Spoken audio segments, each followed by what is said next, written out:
Picture this, you just said, "I do," bouquet still in hand, and your phone lights up with 2 words from the man who runs your department: "You're fired." That happened to me in my own wedding vestibule, seconds after becoming a wife. 2 years of work, erased in 4 words on the one day I'd asked the world to just let me have. Hit subscribe before we go further. This channel is built on stories where getting knocked down becomes the reason someone builds something bigger. My name is Piper Calloway. I was 29 years old, and until that text message, I was the most valuable person at Ironwood Design Group, one of the top architecture firms in Columbus, Ohio. The people at Ironwood used to call me the Ledger.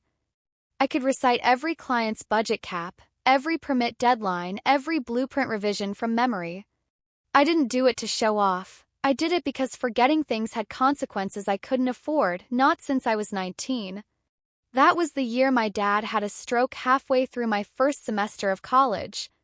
My parents were both public school teachers, which meant good insurance and no savings. I remember sitting in a hospital hallway doing math in my head, tuition, physical therapy copays, mom's grocery budget, and deciding I wasn't going to drop out. Instead, I doubled my course load and took a night shift at a print shop, running blueprints for local contractors until 2 in the morning. That's where I first fell in love with construction drawings, oddly enough. There was something calming about lines that had to be exact. I graduated with honors in architectural project management with a second focus in systems design. 2 years and 4 months before my wedding, Walter Hale, the founder of Ironwood, hired me to build a project tracking system from scratch.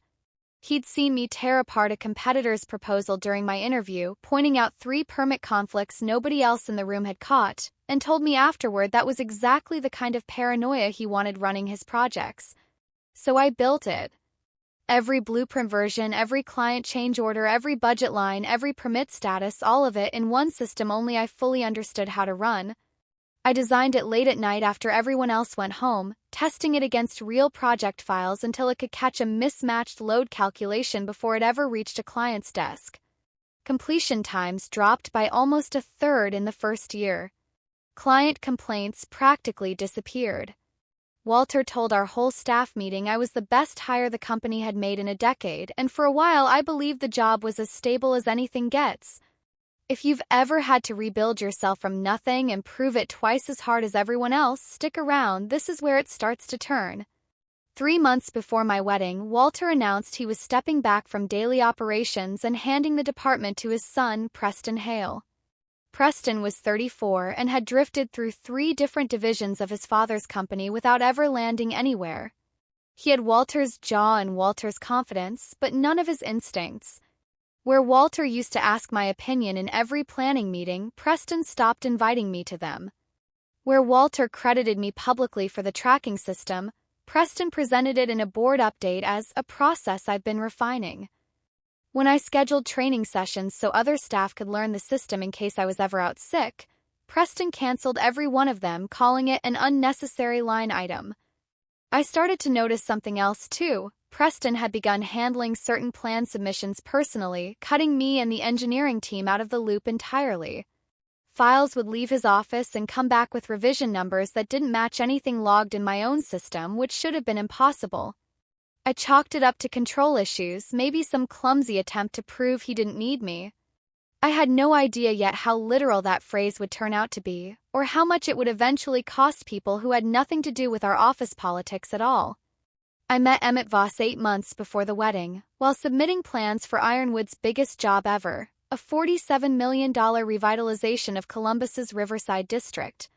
Emmett was a senior plans examiner at the city's permitting office, the rare reviewer who actually read every page instead of stamping and moving on. We started talking over a stack of structural drawings, then over coffee, then over dinner 3 weeks later. Emmett proposed 5 months before the wedding on a Tuesday over takeout because he said he didn't want the moment to feel staged. We planned something small and fast, partly because neither of us wanted a production and partly because I could feel my footing at Ironwood getting shakier by the week. Preston had started using words like restructuring in meetings, always vague, always aimed loosely enough that I couldn't push back on anything specific. I never imagined restructuring meant firing me over text before the reception even started. while I was still standing in a church vestibule in a dress I'd spent 4 months choosing. The message came from Preston about 90 seconds after I walked out of the ceremony. "You're fired. Consider it my gift to you." I stood there in my dress, bouquet still in one hand, phone in the other, and felt the floor tilt. 2 years and 4 months of work, gone in one text on the one day I'd asked the universe to just let me have. I showed it to Emmett. I expected outrage.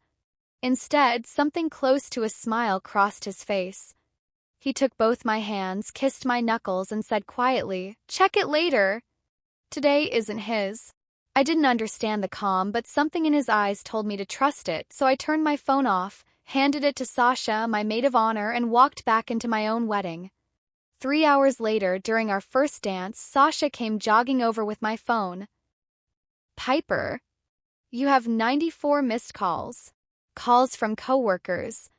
Calls from the front desk. And 21 from a number I knew instantly, Walter Hale himself." By midnight, the count had climbed to 187 missed calls. I stood in the middle of my own reception in my wedding dress, watching that number climb in real time, and understood this wasn't just a firing. This was the start of something much bigger than I could see yet. If you want to know exactly how one company brought this on itself, subscribe now, because the next part is where the whole thing catches fire. I finally slipped away to the bridal suite and played Walter's first voicemail. His voice was tight. "Piper, this is Walter. Call me. Preston had no authority to let you go. There's been a serious mistake, and we need you." 6 more messages followed, each more frantic, ending with, "The Riverside client is threatening to walk. No one can access your system. Please." I sat down on a velvet bench in my wedding dress and felt something I didn't expect: power. For 2 years and 4 months, I'd built a system so intuitive to me I never thought about it, and so complex that nobody else could run it without training Preston had personally blocked. Emmett sat beside me, careful of the dress. "There's something I should tell you," he said. "Some of the drawings Preston's been submitting to my office, he's been changing them after the engineers already signed off. Thinner load-bearing walls. Cheaper materials swapped in. Safety features quietly removed. None of it would pass a real inspection." My stomach dropped. "I've been documenting it," he added. "I was going to file a report next week." Now I understand why he smiled sending that text. Firing me got me out of the building before anyone could ask what I knew. "What do we do?" I asked. Emmett smiled and pulled me up off the bench. "Nothing tonight. Tonight we dance. Tomorrow Cabo. And when we get back, we rebuild the whole landscape." We flew to Cabo San Lucas the next morning. Calls kept coming all week, and I let every one of them ring out. Walter's tone shifted from urgent to pleading. On day 3, sitting on the beach with coconut water sweating in my hand, he left a message offering to triple my salary, from $88,000 to $264,000 a year. I deleted it without replying. 2 days later, he offered a 12% equity stake in the company. I didn't respond to that one either. Emmett watched me turn down more money than either of us had ever seen without so much as raising my voice. He understood, without me explaining it, that this had never been about the paycheck. It was about being erased and then expected to come running back like nothing had happened, and every offer Walter sent only confirmed he still thought this was a negotiation about salary and not about the fact that his son had tried to humiliate me on the single worst possible day. Each time my phone buzzed with his name, I felt less angry and more certain. Whatever came next, it wasn't going to be a return. On our last night, watching the sun go down, Emmett said, "You know the city's permitting office has been trying to fill a compliance consultant role for a year. Someone who understands submissions from both the design side and the review side." He turned to me. "Start your own firm. Make the city your first client." By the time our plane landed back in Columbus, I had a business plan drafted on my tablet. 3 days later, I registered True Line Compliance Group. My phone rang within the hour. Walter, for the first time in 2 weeks, I actually answered. "Piper, thank God. Riverside is stalled. Clients are walking. Name your price. I told him calmly that I wasn't available for employment anymore. I'd started my own firm, and my first client was the city of Columbus. I'm building new verification protocols for building submissions, Walter, I said. For every firm in this city, including yours. The silence on the other end told me he understood exactly what that meant. Preston made a terrible mistake, Walter said, quieter now. He was jealous of how much I trusted you. Let me fix this. Some things don't get fixed, I told him. Some bridges, once they burn, stay ash. I ended the call and looked at Emmett. Is it wrong? That felt incredible. He shook his head. It's not wrong to protect yourself. Or the public. My contract with the city started that same week. With everything I knew about how firms like Ironwood actually operated, I built verification protocols specifically designed to catch unauthorized post-approval changes, the exact kind Emmett had described. About a week into the review, an unmarked envelope showed up at my new office. Inside were copies of the original, properly stamped structural drawings for Riverside, before Preston's edits. No note, no return address. It would be months before I learned who'd sent them. Yusuf Kenan, a junior structural engineer at Ironwood who'd quietly kept his own copies out of conscience, too afraid of Preston to say anything out loud, but not afraid enough to stay silent forever. With those originals in hand, the city's audit moved fast. We weren't guessing anymore, we were comparing two versions of the same drawing side by side and marking every difference in red. Thinned load-bearing walls. Altered foundation specs. Safety systems quietly stripped to cut cost. Every change traced back to submissions Preston had personally handled, every one of them after engineering sign-off. Riverside was halted within 10 weeks of my wedding and reassigned to a competitor. Preston wasn't just fired. He was blacklisted across the industry and his license was suspended pending review. A firm with 30 years of reputation lost nearly all of it in about a month. I heard the news secondhand through people who used to be my coworkers texting me screenshots of the trade press coverage like they still couldn't quite believe it. I later heard through industry contacts that Walter had suffered a minor heart attack from the stress of it all. I felt no satisfaction in that part. He'd been a good mentor once, before his blind spot for his son swallowed his judgment whole. Trueline grew fast. Within 6 months I had contracts with 3 different municipalities and a small staff of my own. Emmett got promoted for standing his ground on the Ironwood submissions. We bought a fixer-upper with good bones, which felt fitting. Exactly 1 year to the day after my wedding, a thick cream envelope landed on my desk. Inside was a handwritten letter from Walter. Some debts can't be repaid outright, it read, but acknowledging them is where atonement starts. Preston has finished an ethics program and works now in a junior role under close supervision. We've rebuilt our review process from the ground up. I'm not asking you back. I'm asking if you'd consider meeting with me to look at what we've changed. I showed the letter to Emmett that night. What's your purpose in going if you go? He asked. I thought about it honestly. Closure? Maybe curiosity about whether people can actually change. Then you already know your answer.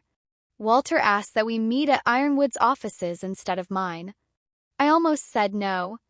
Walking back into that building felt like stepping backward. But curiosity won.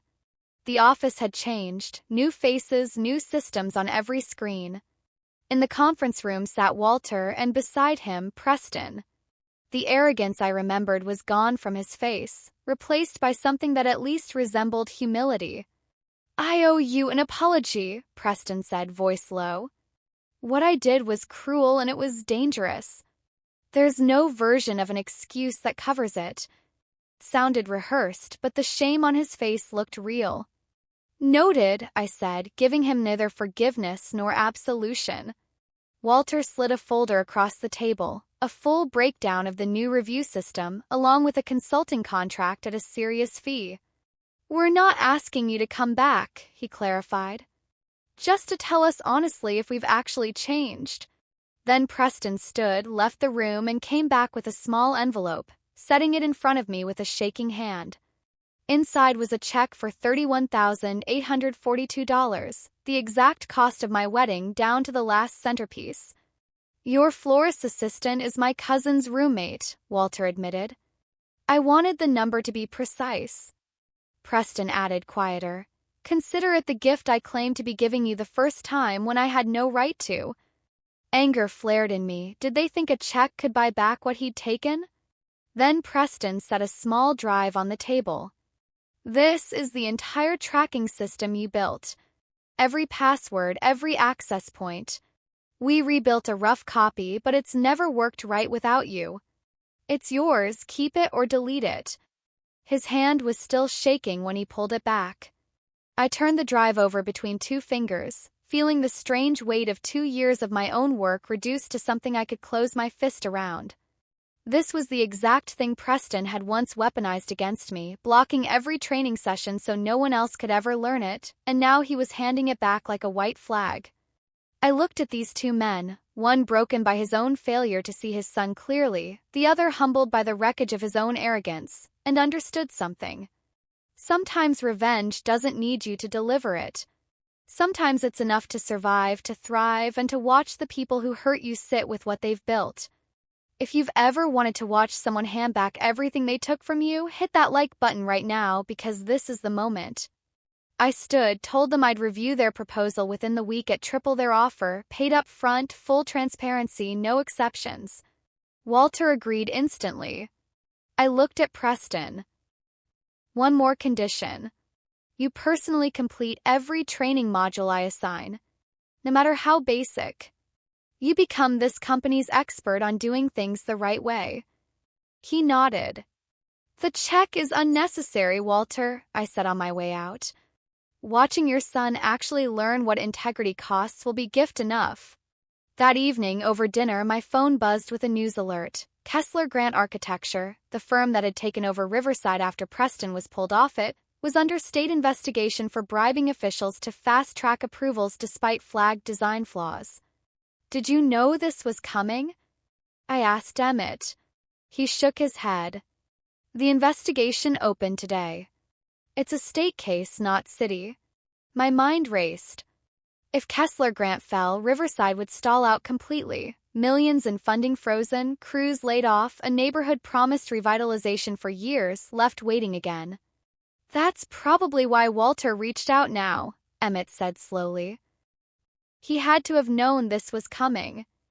He's positioning Ironwood to take the project back. It landed like a slap. Walter's letter hadn't been about respect or regret at all. It had been timed. He needed my system and my credibility to seize the opening the second Kessler Grant collapsed. I felt used all over again. I didn't sleep that night, running the whole meeting back in my head. Was Preston's apology real or just another performance? Was Walter genuinely reformed or simply desperate to save his legacy? By morning, I had my answer. I called Walter at 7 a.m. I've reconsidered, I said. I'm not interested in consulting for Ironwood. A long pause. I understand, but I am interested in something else. Partnership. My firm handles compliance and verification on every project. Ironwood handles design and construction. 2 separate companies presented to clients as one team. Keep my independence. You get real oversight. That's unusual, Walter said slowly. So was firing someone by text on her wedding day, I replied. I'm not walking back into a building where I can be undermined again. But I do want to see Riverside finished properly. This city deserves that.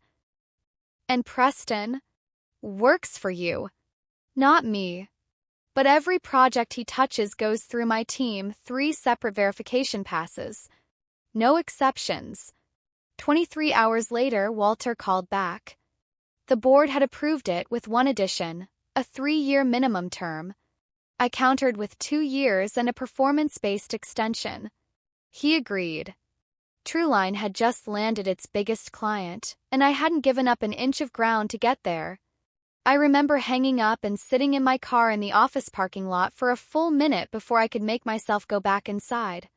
A year earlier, I'd been sitting in a bridal suite listening to this same man's voice crack with panic, and now he was signing away real authority over his own company to the person he'd assumed would beg to come back. Didn't feel like triumph exactly. Felt like the floor finally sitting level under me for the first time since that text message. Once Kessler Grant was formally removed from Riverside 2 weeks later, our partnership took over with upgraded plans, reinforced safety specs, and a management system that combined my original design with the new verification layer. Press called it a new model for accountability in construction. Preston was brought back in 5 levels below where he'd started as a junior coordinator with a training module from my team every morning and a test on it every evening. If he failed, he repeated it the next day. He never once complained. 3 months into the partnership, I showed up early for a site inspection and found him already there, checking concrete pour specs against approved plans by hand. "You don't have to verify that personally," I told him. "The site engineers do that." "I know," he said. "But I need to understand it from the ground up, or I'll never actually learn it." I asked him the question I'd been sitting on since the wedding. "Why fire me by text specifically that day?" He didn't look away. "Because I knew you were right about everything, the training, the documentation, the safety concerns, and I couldn't stand that my own father respected you more than me. I thought hurting you would feel like power. Instead, I watched the whole system collapse without you, and I watched my father's face when he realized what I'd done." His voice caught. "I destroyed the best mentorship I could have had in one text." That answer is the part of this story I still think about the most. Stick with me because what he does with it next is the part nobody expected, including me.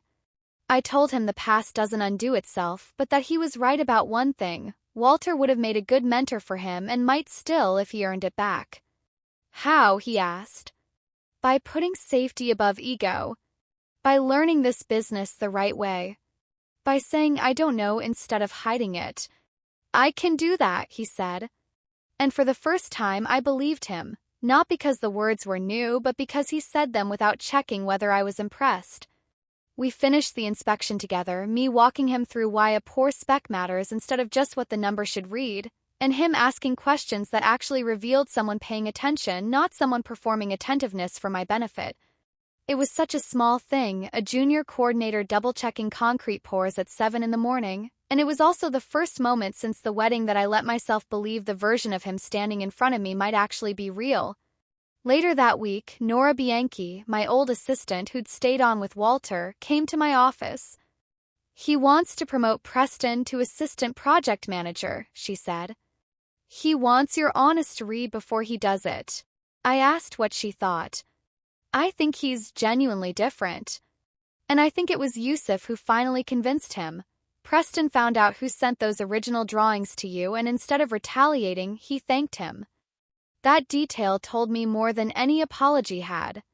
I met Yusuf Kenan myself a few days later, on a site walkthrough he wasn't expecting me to attend. He was younger than I'd pictured, maybe 2 years out of school, and visibly nervous when Nora introduced us. "I kept the originals because they had my stamp on them too," he said, like he needed me to know it hadn't been pure heroism. If those drawings failed, my name was on them. I wasn't going to let that happen quietly. I told him he'd probably kept Riverside from becoming a headline about a collapsed structure instead of a compliance story, and that the industry needed more engineers who'd rather be uncomfortable than complicit. He just nodded, like he hadn't let himself think of it that way yet. I told Nora I'd support the promotion on one condition. Preston had to run the next community update meeting alone, no safety net, in front of the residents whose neighborhood this project was supposed to serve. I went, sitting in the back where he wouldn't spot me. He was visibly nervous. The old Preston would have covered that with arrogance. This one didn't. "Some of you remember when this project stalled," he told the room. "That was on me. I cut corners that compromised your safety and broke your trust. Every plan on this project now goes through 3 separate independent reviews before a shovel touches ground." When tough questions came, he answered the ones he could and said, "I don't know, but I'll find out personally," to the ones he couldn't. By the end, skepticism in the room had softened into something like cautious trust. I called Walter the next morning. I heard he did well. I was there, I said. And I support the promotion. He's earned it. Just remember, trust gets rebuilt in small, repeated moments, not one good presentation. I know, Walter said. We all do now. Standing at my office window months later, watching cranes swing over the riverside skyline, I thought about how far this was from the revenge I'd imagined coming home to 94 missed calls. I hadn't destroyed Preston or Walter. I built a structure where they could actually become better while I kept every ounce of my own power intact. And in the process, I'd built something worth more than a system only I could run, a model of accountability that didn't depend on any one person to survive. That evening, walking past the site with Emmett, he asked if I was happy with how it turned out. Satisfied, I told him. Not because they suffered. 'Cause something real actually changed. The buildings are safer. The neighborhood benefits. And Preston is becoming someone who might actually deserve his job. Whether that keeps going is on him now. When I showed you that text on our wedding day, Emmett said, I never pictured this. Maybe I wouldn't have either if you hadn't shown me there was another way to win. That night my phone buzzed with a text from Preston. Thank you for backing the promotion. I won't waste it. I typed back one line, make sure you don't. Some gifts don't get returned. I hit send and realized it landed exactly 1 year to the day after he'd handed me that check across a conference table. Neither of us missed the symmetry. Some people would say I let him off too easy, that real revenge means burning it all down and salting the ground after. But that misses the point entirely. Real power isn't about what you're willing to destroy. It's about having every reason to, holding every card that would let you, and choosing to build something instead on your own terms with your name on the blueprint. I didn't just get even. I got ahead, and I did it by rising so far past where Preston stood that it'll take him years to even see me from there if he ever does. If you're wondering whether I ever regret going the reconstruction route instead of scorching the whole thing to the ground, I don't. Ash doesn't build anything. A system with your name on the architecture does. That's the version of this story I'd choose again every single time. Have you ever turned someone's cruelty into the best opportunity of your life? Tell me in the comments, I read every single one. If this story hit home, subscribe to Silent Revenge, share it with someone who needs to hear that quiet victories are still victories, and I'll see you in the next one.